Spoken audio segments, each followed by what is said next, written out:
नमस्कार, आप देख रहे हैं एमडी न्यूज। रुक करते हैं इस वक्त की खास खबर की ओर।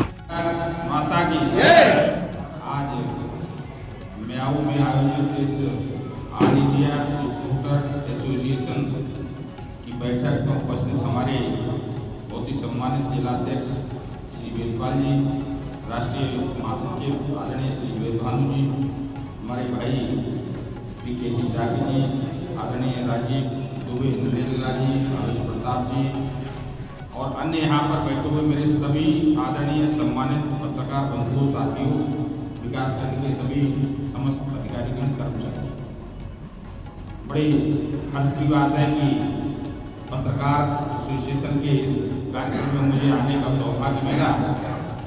कल परसों हमें नरेंद्र जी ने कहा था 2 दिन पहले, तो मैंने कहा भाई आप लोगों के बीच आना वैसे तो बड़ा मुश्किल रहता है, लेकिन हमारे घर का है तो इसमें हम जरूर रहेंगे और इसी नाते आप सबके दर्शन करने का सौभाग्य है। देश में मैं समझता हूँ कि 4 स्तंभ होते हैं जो देश की प्रगति में सहायक होते हैं। एक कार्यपालिका, एक न्यायपालिका, एक विधायिका और एक पत्रकार। 4 स्तंभ किसी देश के विकास में बहुत अहमियत रखते हैं और मैं समझता हूँ कि जो पत्रकारिता का काम है ये बहुत महत्वपूर्ण कार्य है। हालांकि सभी की जो जिम्मेवारियां हैं अगर अपने मन से निभाने का सही तरीके से प्रयास करें तो किसी की जिम्मेवारी कम नहीं है। चाहे न्यायपालिका की बात, एक छोटा सा जज हमारे यहाँ, जिसको चाहे CJM कहें या डिस्ट्रिक्ट जज कहें, एक व्यक्ति होता है, लेकिन साक्ष्य और गवाह के आधार पर बड़े बड़े जो माफिया लोग होते हैं उनके खिलाफ भी आदेश करने से नहीं चलते। और मुझे कहने में कोई बुराई नहीं कि हमारे देश का जो न्यायपालिका है वो भी बड़ी मजबूती से अपने उस स्तंभ का पालन करने का प्रयास करते हैं। राजनीतिक रूप से जो विधायिका है, हम लोग भी विधानसभा में गरीबों के कल्याण की योजनाएं चाहे किसी को अच्छी लगे बुरी लगे, लेकिन हम गरीबों तक पहुँचने का प्रयास करने का काम करते हैं। कार्यपालिका जो एग्जीक्यूशन करने वाले होते हैं अधिकारीगण, उनके पास भी ये जिम्मेवारी है कि जो न्यायपालिका ने या कार्यपालिका ने या विधायिका ने किया है उसको अधिकारीगण कंप्लायंस कर नीचे तक पहुंचाने का काम है। अब इन तीनों के सामंजस्य में कहीं कमी रहती है, फिर चौथे स्तंभ की जिम्मेवारी शुरू होती है और वो चौथा स्तंभ है पत्रकारिता। और आप ये समझिए कि तीनों के कामों को देखकर जनता तक पहुंचाने का काम आपके कंधों पर है। तो एक तरीके से सबसे बड़ी जिम्मेवारी है निष्पक्षता होनी चाहिए। जो व्यक्ति जितना कार्य करे वो दिखना चाहिए, गलत और सही का अंतर आपके माध्यम से जाना चाहिए, क्योंकि आप जो अखबार में लिखते हैं उसको जनता पढ़ने का काम करती है और उसको विश्वास भी करती है।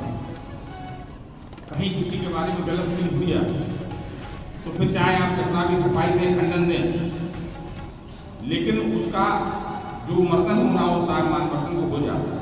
इसलिए आपके गंभीरता, धैर्यता, स्पष्टवादिता, निष्पक्षता ये आपको अवश्य रखनी चाहिए। 19-20 हो सकता है कहीं किसी का आपसे हम प्रिय है तो 19-20 कर दिया, लेकिन किसी का अहित आपके जानकारी में नहीं होना चाहिए।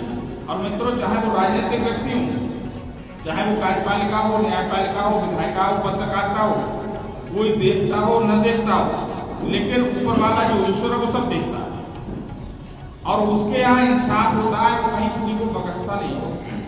जीवन आदमी का सामाजिक एक लबादा उड़े रहते हैं। हम सब लोग एक ही घर परिवार के लोग हैं, चाहे विधायिका में चले जाए, चाहे न्यायपालिका में चले जाए, कार्यपालिका में चले जाए, चाहे पत्रकारिता में, लेकिन हम लोग समाज का एक अंग है और समाज के अंग होने के नाते हमारी जिम्मेवारी बनती है कि हम समाज को भी एक ऐसा आईना देने का काम करें जिससे कम से कम हमारा समाज आगे बढ़े, हमारा देश आगे बढ़े। हमारी जो गलत कुरीतियाँ हैं या जो हमारे सरकार के काम है, अगर कहीं आपको लगता है कि लोकतंत्र के विपरीत हैं तो अवश्य उनको बताने का काम है। हम दलगत भावनाओं से ऊपर उठकर काम करें। इसमें कोई पत्रकारिता में दलगत बात नहीं होनी चाहिए। जो जैसा करता है उसको दिखना चाहिए। हमारे संबंध अच्छे हैं तो हम 19-20 उसको बढ़ा सकते हैं। लेकिन किसी पर गलत तरीके के आरोप लगाकर किसी को डिफेम करने का काम, चाहे वो न्यायपालिका हो, चाहे वो राजनीतिक व्यक्ति हो, चाहे वो कार्यपालिका हो, चाहे पत्रकार हो, हम सबको बचना चाहिए। और हमारा